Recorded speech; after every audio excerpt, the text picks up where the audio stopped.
soo dhawaada saaxiibayaal been sheegitaanku waa mid ka mid ah dhaqamada ugu caansan ee bini'aadanka oo dadka xilliyo kala duwan ay been sheegaan iyagoo siyaabooyin kala duwan u sheega waxaana ay beenta gaarsiisnaan kartaa heerar kala duwan badanaana way adag tahay inaad kala saarto run iyo been in la ogaado beenaalayaasha waaweyn badanaa waa shaqada sirdoonada oo waxay eegayaan tilmaamaha wejiga ee qofka hadlaya body language ama luqadda jirka iyo tilmaamayaasha hadalkooda laga soo dhex saaro oo noqon kara kuwa lagu ogaado beentooda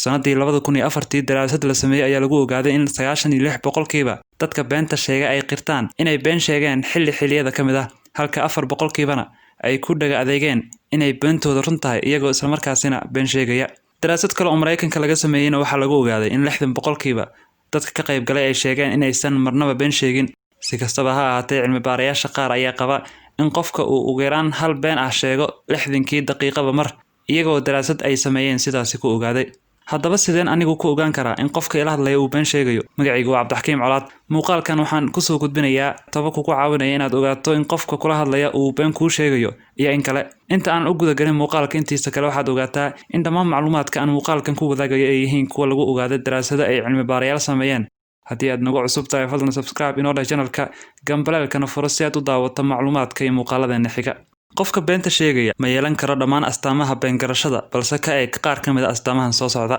qofka marka uu been sheegayo badanaa waxa uu indhihiisa u weeciyaa dhinacyada sidoo kale qofka waxa uu isku qabanayaa indhihiisa isagoo haddana furaya si dhaqsiyo leh isla markaasina si dhaqsiyo leh oo joogto ah ugu celcelinaya cilmi baarayaasha ayaa sheegay in qofka caadiga ah uu daqiiqadiiba 5 ilaa 6 mar libiqsado balse haddii aad qofka aad la hadlayso ee sheeko kuu sharaxaya aad ka dareento in uu si aan caadi ahayn u libiqsanayo isagoo indhahana kolba dhinac wicinaya waxaad haysataa sabab aad ku aaminto inuu qofkaasi been sheegayo sidoo kale daraasad la sameeyay ayaa lagu ogaaday in qofka markuu been sheegayo inta iska dhigo mid saxan uu indhaha isku qabto isagoo in ka badan ilbiriqsi isku haya siina jeesta markii arrin lagu eedeeyo halka qofka eedeysan ee runta sheegayana uusan sinaba indhaha isugu qaban karin sida ay cilmi baarayaasha ogaadeen qofka beenta sheegaya caadiyan wajiga ayuu gacmaha la gaaraa haddii qofka uu wajiga gacmaha ku taabto isagoo sheeko sheegaya waa sabab kale oo lagu ogaan karo inuu qofkaasi sheekadiisa ka been sheegayo waxaa sidoo kale eegtaa qofka aad baaraysa jihada uu eegayo haddii qofka sheekada ku sheegaya uu yahay gacan midig leh badanaaba waxa uu eegayaa dhinacaaga bidix ahna dhinaciisa midig haddii uu been kuu sheegayo isagoo ay ku adag tahay inuu si toosa indhahaaga u eego haddii uu sidaasi sameeyana durbaba waa uu sii jeesanayaa haddii uu arko inaad adiguna eegayso sidoo kale marka qof wax sheegayo uu madaxa ruxo waxa uu cagsi ku noqday waxa uu sheegayo run aanshihooda luuqda iyo qaab dhismeedka hadalka uu qofka ku hadlayo iyo sida uu meelaha qaar u sharaxayo ayaa kaaga bixi karta inay yihiin war sax ah iyo inaysan ahayn qofka beenta sheegaya badanaa waxa uu isagu iska dhigaa qof saddexaad oo uma yiraahdo kelmadda aniga waxaana uu soo qaataa tusaalooyin sida hebel iyo heblaayo ama haddii ay sidaasi iyo sidan dhici lahayd sidoo kale dholo cadeynta aan qayaxnayn ee afka la isku hayo isla markaasina candhuufta la laqo iyo in qofka uu dhidid aan kuleelkiisa jirin oo xaddaafa ka yimaado marka uu arrin ka hadlayo ayaa ka mid ah astaamaha ay cilmi baarayaasha sheegeen inaad ka eegto qof haddii aad doonayso inaad ogaato inuu qofkaasi been kuu sheegayo